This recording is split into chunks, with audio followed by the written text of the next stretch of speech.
예, 이전 슬라이드까지 우리가 클래스라고 하는 것이 어떻게 구성되어 있고 어떻게 프로그래밍 하는지 배웠습니다. 이번에는 그 클래스라는 것을 여러 번 만들었을 때 그것을 어떻게 활용할 수 있는지 한번 알아보도록 하겠습니다. 자, 우리가 프로그램을 한 번 짜고 그만둘 게 아니죠. 이제 한 번 짠 게 있으면 계속 발전시켜 나가고 그것을 다시 활용하고 이런 과정이 필요합니다. 그렇게 하다 보면은 프로그램이 아주 길어집니다. 한 파일 안에 하나의 클래스를 넣어 놓기가 한 파일 안에 여러 클래스를 넣어 놓기가 쉽지 않은 경우들이 있죠. 그래서 대부분의 경우 한 파일에는 한 클래스를 넣어 놓기를 이제 저는 추천을 합니다. 그러면 여러 개의 클래스를 엮어서 활용하고 싶을 때는 어떻게 해야 되는가? 그것이 이번에 배울 내용이 되겠습니다. 해서 먼저 코드를 한번 보도록 합시다. 이제 먼저 요 홈이라고 적혀 있는 요 파일 속에 요 파이썬 파일 속에 어떤 것이 들어가 있는지 한번 봅시다. 보면 여기서부터 여기까지는 뭡니까? 이거는 주석입니다. 그래서 뭐 어려운 내용은 아닙니다. 주석이고 그 다음 밑에 있는 내용을 한번 봅시다. 이 밑에 있는 내용 보시면 from time import c time 이렇게 되어 있습니다. 이것은 무엇이냐? 먼저 여기 있는 time이라는 것은 패키지를 의미합니다. 자, 선물꾸러미가 예를 들면 선물꾸러미를 패키지라고도 부를 수 있겠죠. 뭔가 꾸러미입니다. 그러면 이 time이라는 것을 관리할 수 있는 뭔가 큰 패키지가 있는 것이죠. 그 패키지 속에서 ctime이라고 하는 뭔가를 import 가져와라 라고 하는 것입니다. 이렇게 가져온 것을 나중에 활용할 수 있게 되는 것입니다. 그러면 저 밑에는 어떤 것이 있겠습니까? 예, 맞습니다. 이 ctime을 활용하는 그런 구문이 분명히 있을 것입니다. 그래서 여기 보시면 클래스 my home이라고 하는 것이 있습니다. 이 클래스 my home이라고 하는 것은 여기 이 클래스라고 하는 것이 reserved word가 되겠죠. 이것은 reserve 되어 있는 그런 워드가 되겠습니다. 그 다음에 뒤에 있는 my home이라고 하는 것은 클래스의 name이 되겠죠. 다음 콜론으로 여기서부터 이 블락이라는 것이 전체가 다 이 밑에 있는 것이 하나의 블락이고 그것이 클래스에 속한다는 것을 알 수 있습니다. 그 다음에 여기 보시면 컬러 루프, 컬러 업스테이트 도어라고 하는 요 두 가지의 멤버 베리어블이 있는 것이죠. 예, 이 멤버 베리어블은 클래스에 속한 어떤 베리어블 변수가 되겠습니다. 즉 클래스의 상태를 저장하는 거라고도 볼 수 있습니다. 자, 그 다음에 하나, 둘, 셋, 네 개의 일반적인 메소드들이 있고 이것은 member function이라고도 부르게 되겠습니다. 각 멤버 펑션들은 이렇게 또 블락 스테이트먼트를 해가지고 각각의 블락을 이렇게 만들고 있지요. 여기도 이렇게 되어져 있습니다. 그쵸? 그 다음에 여기 보시면 요 두 개도 더 메소드이긴 한데 스페셜한 메소드라고 앞에서 배웠죠. 하나는 뭐였습니까? 하나는 생성자 컨스트럭터라고 하였습니다. 그래서 하나는 컨스트럭터라고 부르고 또 다른 하나는 뭐라고 부를 수 있겠습니까? 하나는 예 맞습니다. 이제 디컨스트럭터라고 부를 수 있겠습니다. 생성자 소멸자라고 하겠습니다. 그래서 이거는 디컨스트럭터라고 하겠습니다. 해서 디스트럭터 죄송합니다. 이거를 디스트럭터라고 불러야 되겠네요. 디스트럭터라고 부릅니다. 해서 이 컨스트럭터, 디스트럭터 이렇게 부르게 되겠고 그 다음에 이 이니셜라이즈 컨스트럭터 속에 보니까 예, 이제 알 수 있습니다. ctime이라고 하는 것을 여기서 쓰고 있구나 라고 하는 것을 알 수 있습니다. ctime이라고 하는 것이 만약 클래스라고 하였을 경우에 이 가로 열고 닫고 이것은 무슨 역할을 하겠습니까? 예, 맞습니다. 이 ctime이라고 하는 것이 만약에 클래스라고 하면 이것은 생성자 역할을 하게 되는 것이 되겠습니다. 어쨌든 이 ctime이라고 하는 것이 여기서 이렇게 활용되고 있다는 것을 볼 수 있습니다. 즉 어디선가 이 ctime이라고 하는 것에 대한 코딩이 만들어져 있고 그것이 time이라고 하는 패키지 속에 들어가 있고 그럼 time이라는 패키지를 찾아서 그 속에 있는 ctime을 가져와라 라고 여기서 명령을 내려줄 수 있었고 그 다음에 그것을 ctime을 밑에 와서 활용하는 그런 형태가 되겠습니다. 자, 그러면 이런 클래스 마이홈을 제가 열심히 만들었습니다. 이것을 다른 곳에서 한번 활용해 보자라고 생각을 해보겠습니다. 그러면 다른 곳 어디 using my home이라고 하는 다른 파일을 만들었습니다. 이것은 home.py라고 하는 파일이 있을 것이고 여기서는 using my home.py라고 하는 것이 있는 것입니다. 이렇게 한 파일 하나, 파일 둘 이렇게 다른 파일이 되겠습니다. 다른 파일인 상황 하에서 여기서는 어떻게 하느냐 봅시다. 여기는 재밌습니다. import 그냥 home만 했습니다. 보니까 import home만 하였는데 이것이 잘 되느냐 생각을 해봅시다. 아무런 에러 없이 실행이 밑에서 되는 것 같으니 이것은 실행 결과가 되겠습니다. 이것은 실행 결과인데 아무런 에러가 없이 실행이 잘 되니 import home이 잘 된다라는 것을 볼 수 있습니다. 그 말인즉슨 어떤 것을 의미합니까? 예, 맞습니다. import 하는 요 home이라고 하는 것은 어떤 것이냐 하면은 요 home.py를 실제로 가져온다라고 하는 것을 알 수 있습니다. 아하. 여기는 그럼 ctime이라는 것도 어디선가는 뭐가 되어 있겠습니까? 뭔가 파일이 되어 있겠다는 겁니다. ctime.py라고 하는 것이 있고 그 속에 또 ctime이 있는 것이 되겠습니다. 자, 그러면은 여기 import home이라고 하는 것은 요 home 파일이라고 하는 것을 여기 가져와서 미리 실행을 해본다라고 하는 그런 생각을 해볼 수 있는 것입니다. 그러면 요 import home이라고 하는 것을 하면 요 import home이 되는 순간에 요게 되는 순간에 여기 있는 모든 내용이 이쪽으로 와서 실행이 된다는 것을 의미하게 되겠습니다. 즉, 이 import home을 하는 순간에 클래스 my home을 구동할 수 있게끔 되는 것이죠. 왜냐하면 여기 있는 것이 그대로 여기 박혀져 있다고 생각을 해봅시다.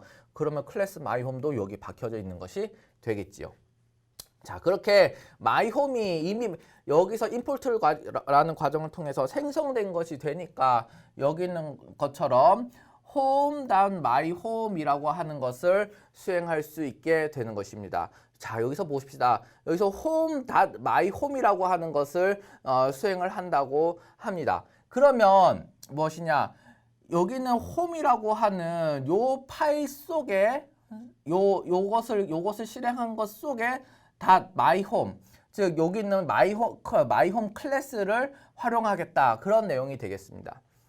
그래서 요 파이썬의 어떤 파일로 구분된 것을 여기 홈으로 임포트 한다고 하면 요 속에 있는 코드를 구동을 할 때는 홈이라고 하는 임포트 이름을 여기다 적어 놓고 닷하고 그 다음에 myhome이라고 하는 요 속에 있는 것을 쓰면 되겠다. 이런 식으로 이 다른 파이썬 속에 있는 클래스 데피니션을 활용할 수 있게 되는 것입니다.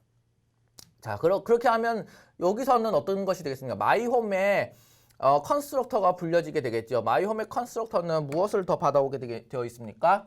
여기 보시면 스트링 어드레스라고 하는 요 스트링을 받아오게 되겠지요. 그래서 실행이 되는 것입니다. 이제 만들어지게 되는 것이죠. 만들어지고 그 다음 프린트 스테이터스가 일어날 것입니다. 그 다음에 이 프로그램이 종료가 되는 시점에서는 디스트럭터가 불려지겠죠. 그래서 컨스트럭터가 불려지는 부분은 어디가 되겠습니까? 첫 번째 두 문장은 컨스트럭터의 영역이 될 것이고요.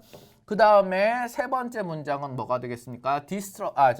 프린트 스테이터스에 의해서 나오게 되는 것이고요. 마지막 한 문장은 디스트럭터에 의해서 나오게 되는 것입니다.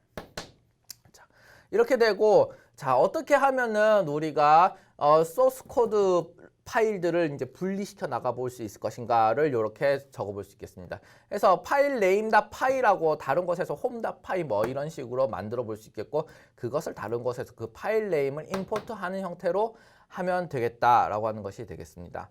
자, 이거 이외에도 근데 파일이 그럼 아주 많아지면 어떻게 되나요? 파일이 100개로 되면 10,000개로 되면 어떡하나요? 한 폴더에 다 넣어 놓나요? 그런 질문이 나올 수 있습니다.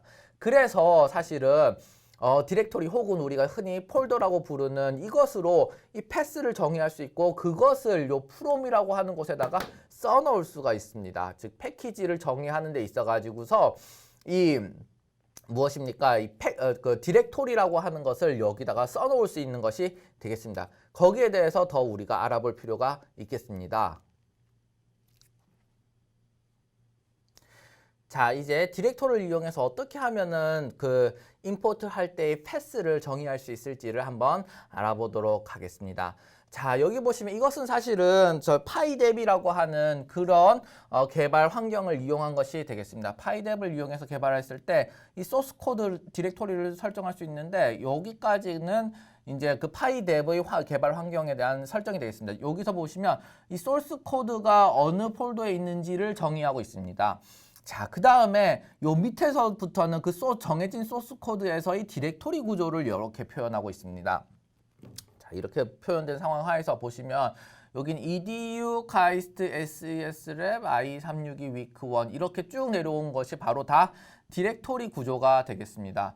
이 디렉토리 구조 혹은 폴더의 구조는 요 edu라는 폴더 속에 카이스트라는 폴더 속에 seslab이라는 폴더 속에 i362라는 폴더 속에 week1이라고 하는 폴더가 있다라고 하는 것까지 되겠습니다. 자, 그 다음 여기 우리가 보면 신기한 것이 하나가 있습니다. init 파이라고 하는 것이 있습니다. 이것이 무엇이냐 하면은 이것은 바로 이 특정 디렉토리가 이것이 바로 파이썬 패키지라는 것을 의미하는 그런 요 파일이 되겠습니다. 자, 그 다음에 요 밑에서부터 이렇게 있는 내용은 무엇이 되겠습니까? 예, 맞습니다. 여기서부터 요렇게 요 쭉 밑에 있는 내용은 바로 실제 그 week1이라고 하는 이 디렉토리 속에 있는 파이썬 파일이 되겠습니다. 우리가 앞에서 home.py라든지 그런 식으로 우리가 정의한 클래스들이 모아져 있는 그런 파이썬 폴더가 되겠습니다. 자, 그러면 이렇게 디렉토리 구조가 되어 있을 때 이것을 어떻게 하면은 이 속에 있는 특정한 파이썬 특정한 폴더를 그 홈이 어디 있나요? 여기. 예, 여기 있습니다. 홈이 여기 있죠. home.py라고 하는 것이 여기 있죠. 요것을 어떻게 임포트 하느냐를 알아보도록 하겠습니다. 예. 사실은 요거가 다인데 여기 보시면 프롬이 되어 있고 그 다음에 edu, 카이스트, seslab, i362, week1까지 되어 있습니다. 즉 여기 있는 디렉토리 구조를 이렇게 쭉 당겨서 여기 프롬에다가 여기서부터 이렇게 적어준다고 보면 되겠습니다. 그 다음 여기 보면은 요 임포트라고 하는 것이 있죠. 임포트라는 것은 앞에서 뭐를 그 다음 적어준다고 했습니까? 예, 맞습니다. 여기 홈이라고 하는 것이 어떻게 되어 있냐면 요 파일 네임이 되겠습니다. 파일 네임에 without 익스텐션으로 즉 no.py라는 겁니다. 이거 파이다 이거 없이 요것을 여기다가 넣어주면 된다는 것이 되겠습니다. 자, 이렇게 하면은 이 디렉토리 혹은 폴더라는 것이 이제 이런 폴더라는 것은 여러 개의 모듈, 즉 .py라는 것들을 모아 볼 수 있게 됩니다. 이렇게 군으로 얘네들은 비슷한 것들이야 해서 모아 볼 수 있다는 그런 장점이 있습니다. 그리고 이런 디렉토리들을 우리는 패키지라고 부르는 것이 되겠습니다. 즉 모듈이 아주 많이 모아져 있으니까 이제 어떤 꾸러미라고 부르는 것이 되겠지요. 그래서 우리가 지금 앞에서는 사실은 임포트 뒤에만 이렇게 적어져 있지 않았습니까? 요 임포트 뒤에만 이렇게 임포트 홈이라고 해서 적어져 있었습니다. 그것은 요 프롬이라고 하는 것이 사실은 생략이 된 거였다라고 하는 것이 되겠습니다. 사실 왜 언제 생략을 할 수 있나요?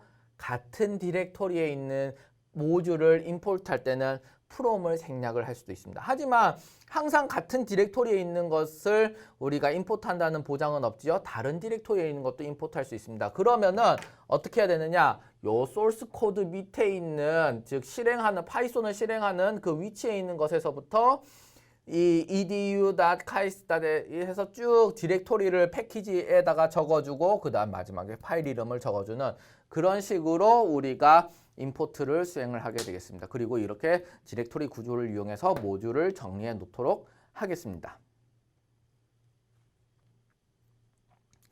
자, 우리 지금까지 클래스라고 하는 것을 정의를 하고 그것을 어떻게 활용할 수 있는지에 대해서 배워보았습니다. 우리가 이번 주차의 마지막으로 이 전체 프로그램을 어떻게 우리가 이해할 수 있는지 한번 코드를 따라가 보도록 하겠습니다. 먼저 보시면 여기서부터 여기까지 이제 클래스 데피니션이 있습니다. 임포트는 지금 없는 상태죠. 그러니까 외부에서 뭔가 받아오는 것 같지는 않고요.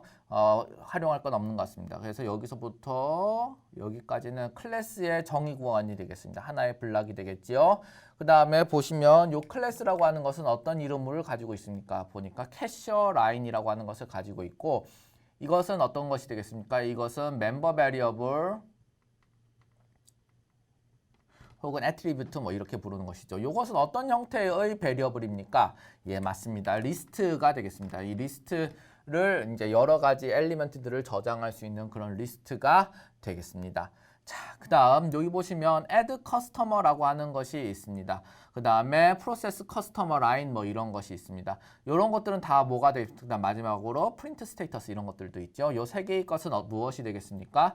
예, 맞습니다. member 펑션이 되겠습니다. 메소드라고도 부르는 것이 되는 것이지요. 자, 이런 것들은 지금 현재 스테이트먼트만 있는 상황입니다. 데피니션만 있는 상태입니다. 그러니까 아하, 이렇게 정의가 됐구나라고 정의만 하고 파이썬은 여기에 대해서 다른 실행을 하지는 않습니다. 그래서 여기까지는 쭉 그대로 내려오게 되겠지요. 그 다음에 우리가 실행하는 것은 BLN 바이너리 루프라고 하는 것이 되겠고, 이것은 true 혹은 false의 값을 갖게 되겠습니다. 이것은 그냥 특정한 값을 특정한 변수에 그냥 집어넣는 아주 단순한 문장이 되겠지요. 그 다음에 캐셔 라인 하고 그 다음 가로 열고 닫고 이런 식으로 되어져 있습니다. 이것은 무엇을 콜하게 됩니까? 예, 맞습니다. 이것은 캐셔 라인의 컨스트럭터를 콜하게 되겠습니다.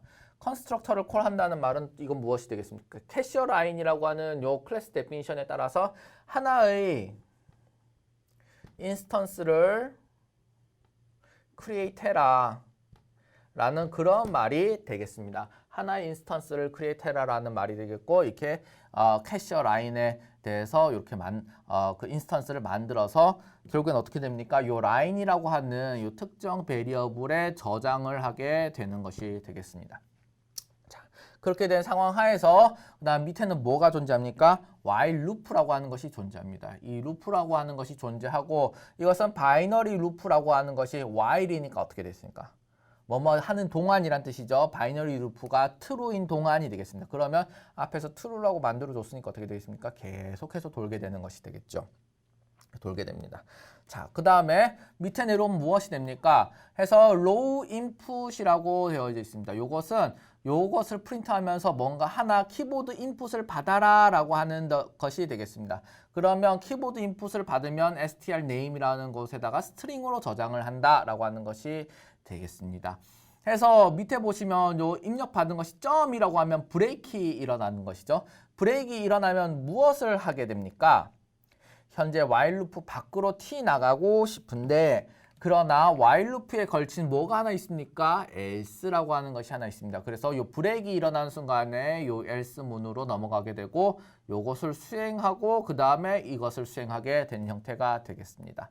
해서 점이 입력받는 순간에 어떻게 됩니까? 예, 맞습니다. 이것은 line.add customer를 하게 되나요? 이 부분은 제가 잘못 설명을 했군요.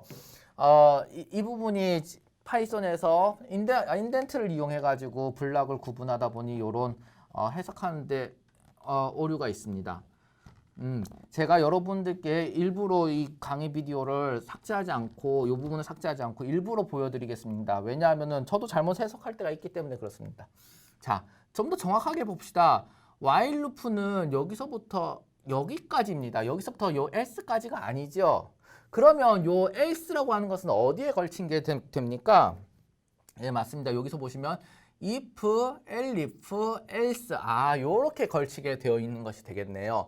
자, 그 말인즉슨 여기서 브레이크라고 하는 것이 걸리게 되면 요 브레이크는 while 루프를 그냥 탈출하게 되겠죠. while 루프에 걸린 여기에다가 else가 있었다고 하면 요게 실행하고 넘어가겠으나, 그러나 그거는 아니기 때문에 while 루프에 걸린 else가 아니라 요 if문에 걸린 else이기 때문에 요 브레이크는 바로 다음에 프린트 문으로 넘어가 버리게 되겠습니다. 그 말인즉슨 여기 맨 밑에 보시면 점이 들어왔을 때 number of remaining customer, 콤마 뭐 length of something 해가지고 이렇게 1이라는 것이 출력되게끔 되는 것을 볼 수 있습니다. 자, 점이 아닌 것이 되었다. 점이 아닌 것이 되었다라고 한 다음에 그것이 아니면 혹시 이게 화살표 모양으로 받아들이면 어떻게 되냐? 이것은 무엇이냐 하면은 라인이라고 하는 것의 프로세스 커스터머라고 하는 요 메소드를 콜하게 된다라는 것이 되겠습니다. 요것은 뭐냐면은 여기 보시면 여기 해당 메소드가 존재하게 되는 것이죠. 그거는 여기서 보시면 첫 번째 리스트는 0부터 시작하니까 첫 번째 엘리먼트 이름을 리무브하고 그 다음에 이것을 리턴하게 됩니다. 그러면은 첫 번째 엘리먼트를 없애면서 그 없애진 이름을 리턴하게 되니까 첫 번째 줄에 서 있는 사람이 출력이 되고 그 다음에 나머지 그 사람이 없어지고 그 뒤에 있는 녀석이 사람들이 이렇게 쭉 앞으로 오게 인덱스가 앞으로 오게 되는 형태를 의미하는 것이 되겠지요. 자, 그 다음에 요 라인이라고 하는 그 다음을 프린트하게 되겠고 라인.프린트 프린트 스테이터스 또 요 어디 있습니까? 여기에 또 메소드가 있게 되겠지요. 그래서 여기서는 현재 그 라인에 들어있는 사람들을 다 연결해가지고 프린트하게 되겠습니다. 그래서 여기 보시면 요 부분이 처리가 된 것이라고 볼 수 있죠. 화살표 모양이 들어오면 프로세스 된 것은 문이라고 처리가 되고 라인에는 서라고 하는 것이 들어있다라고 하는 것을 볼 수 있습니다. 자, 마지막으로 화살점도 아니고 화살표도 아니다. 그러면 add customer라고 하는 요 펑션을 활용하게 되겠고 그 다음에 라인을 출력하게 되겠다. 이런 식으로 만들어져 있습니다. 그래서 문을 넣을 수 있고 서를 넣을 수 있고 그 다음에 하나 프로세싱하고 점 마치게 되면 하나가 지금 줄에 남아있는 상황이 되겠다라고 하는 것을 이 프로그램을 통해서 실행을 해본 것이 되겠습니다. 자, 이렇게 클래스를 디파인하고 그것을 실제 오퍼레이팅하는 그런 코드까지 이제 우리가 만들어 보았습니다. 여러분들이 이런 코드를 실제 코딩하는 것이 매우 중요하고 실제 여러분이 실제 손을 타자를 해야 됩니다. 타자하지 않으면 프로그램은 늘지 않습니다. 그리고 또 하나 더 할 일이 있습니다. 어떤 거냐면은 프로그램의 흐름을 보면서 이것을 왜 이렇게 구동이 되는지 따라가 볼 필요가 있습니다. 이 두 가지 타자를 잘 하고 왜 이게 실행이 되는지 그 흐름을 따라가 보면 여러분들 프로그램이 금방 늘 수 있을 거라고 믿습니다. 예, 이렇게 첫 번째 주차를 마치도록 하겠습니다.